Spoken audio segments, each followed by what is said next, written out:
आजकल बालों का झड़ना एक आम समस्या हो गई है। आप हर तीसरे बंदे को देख सकते हैं वो अपने बालों को लेकर बहुत ज़्यादा परेशान हो। और ये रेशियो केवल मेल मेल में ही नहीं, फीमेल्स में भी उतना ही है। फीमेल्स भी अपने झड़ते बालों से बहुत ज़्यादा परेशान है।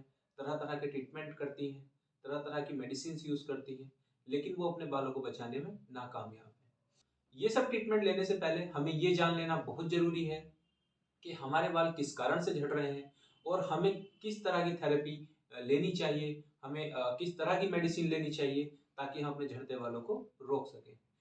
नमस्कार, मेरा नाम डॉक्टर हेमेंद्र सिंह है और आज मैं आपको इस वीडियो में बताने वाला हूँ झड़ते हुए बालों से कैसे हम बच सकते हैं, किस कारण से हमारे बाल झड़ रहे हैं ये हम कैसे पता कर सकते हैं, और साथ ही में क्या-क्या थेरेपी अवेलेबल है मार्केट में, क्या-क्या ट्रीटमेंट हम बालों के लिए ले सकते हैं और कौन सा ट्रीटमेंट हमारे लिए सबसे अच्छा रहेगा। तो चलिए शुरू करते हैं।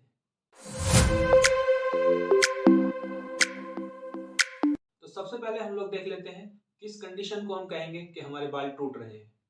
जब हम अपने बाल बहाते हैं, हमारे कंघे में बहुत सारे बाल निकल के आते हैं तो हम डर जाते हैं अचानक कि कहीं हमारे बाल टूटने तो नहीं लग गए, हम गंजे तो होने वाले नहीं हैं।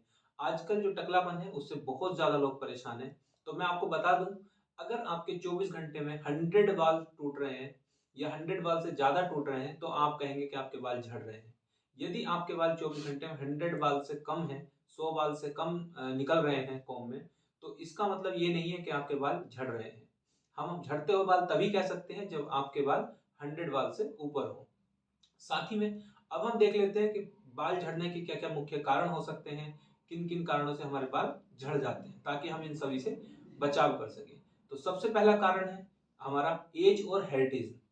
जो एज फैक्टर है, कई बार हम लोगों की एज बढ़ने लगती है, उसके साथ-साथ भी हमारे बाल जो है टूटने शुरू हो जाते हैं। साथ ही में जो हेरिटेज में है, हमारे बाप-दादा या फिर परदादा, उन सभी का जो जेनेटिक है वो भी हमारे अंदर होता है। कई बार ऐसा होता है हमारे दादा और पापा के बाल भी चले जाते हैं सर से जल्दी ही, तो उसका कारण भी है एक कि हम जो है हमारे बाल जल्दी चले जाएँ। इसको जेनेटिक डिसऑर्डर कहते हैं। अब दूसरे कारण की बात करें तो दूसरा कारण है हार्मोनल चेंजेस। आज के समय में जो है हार्मोनल चेंजेस भी काफ़ी तेज़ी से बढ़ रहा है। इसमें क्या होता है, एक लेवल के बाद फीमेल्स और मेल्स में टेस्टोस्टेरोन का लेवल कम होने लगता है, जिसके कारण हमारे जो बाल हैं वो टूटने लग जाते हैं और हमें समस्याओं का सामना करना पड़ता है। अगर हम अपना तीसरा कारण देखते हैं तो कुछ मेडिसिन थेरेपी भी हैं जिनके कारण हमारे बाल जो है टूटने लग जाते हैं।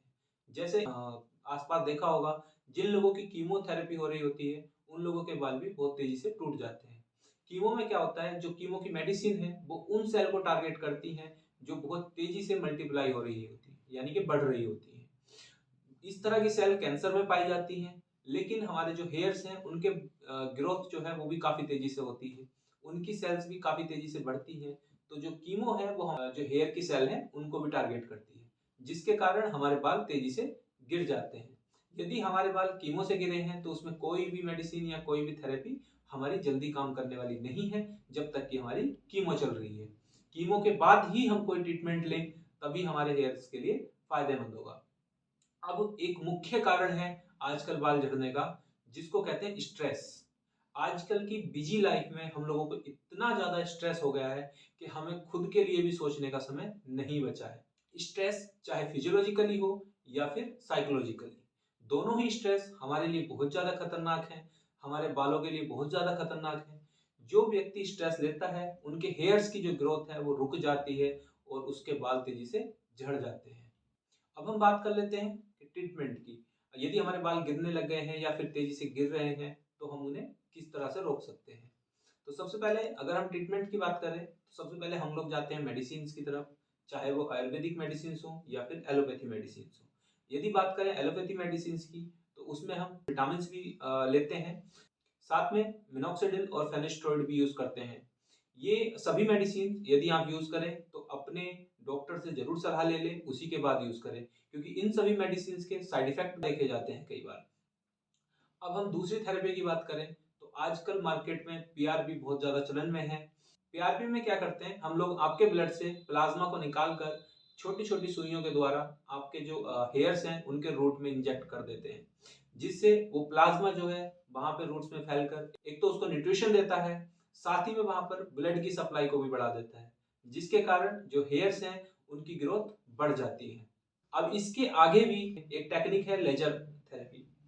इसमें क्या करते हैं, एक लेजर होती है जो जिसको हम रेड लाइट भी कहते हैं या फिर कोल्ड लेजर भी इसको कहते हैं। इसके अंदर एक रेड लाइट होती है जो हमारे या फिर हेयर्स पे लगाई जाती है। उसके अंदर से फोटोन निकलते हैं। ये जो फोटोन है वो ब्लड सप्लाई को बढ़ाते हैं, जिसके कारण हेयर्स की ग्रोथ कुछ हद तक बढ़ जाती है। लेकिन देखा ये गया है जो पीआरपी है और लेजर है, इन सभी में जो हमें फायदा मिलता है या फिर हम कहें जो रिजल्ट मिलता है वो केवल 26 से लेकर और 35 के बीच परसेंटेज में ही मिलता है।